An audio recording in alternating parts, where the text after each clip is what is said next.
After years of efforts by the government and its citizens, Japan was able to bend the curve for suicide rates in the country from 80 suicides a day to 55 daily.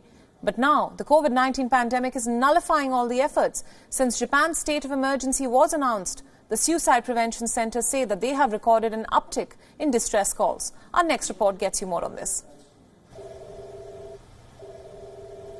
It's just another day in Japan's help center. The phone starts ringing as soon as the suicide hotline opens and keeps ringing off the hook.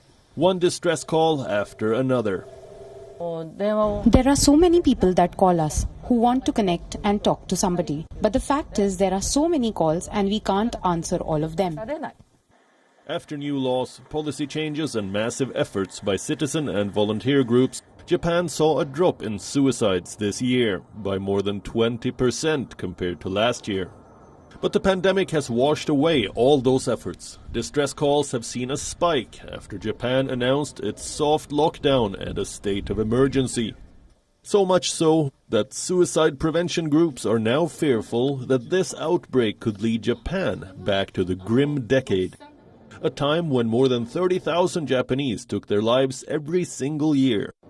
That's more than 80 suicides every day. I think the number of suicides will increase in the future. In the past, when there has been a disaster, the number of suicides spiked. After things calm down, I think what we do is important for times like these.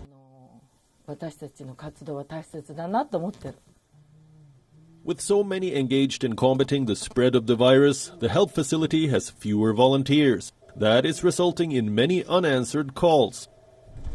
Japan brought down its suicide rate, the highest among G7 nations. The country witnessed a decline of nearly 40% in 15 years. But the current situation is bringing back haunting memories of 1998, when economic despair hit the Asian markets after a sales tax hike. Last year, Japan hit its lowest in 40 years. But the rate of suicide was still higher than in the United States, which has more than twice of Japan's population. The financial effects of this pandemic is sparking fears of joblessness and economic pressure, especially for small and medium-sized businesses. The desire for suicide increases after people build up stress, being off hopeless. Experts say that the coronavirus pandemic will have a long-term impact. And the impact will be not just financial and medical, but social too. While the phone keeps ringing, not in one, but many suicide prevention centers, support workers are fearful that the looming economic crisis could turn out to be more than they can handle. Bureau Report, WION.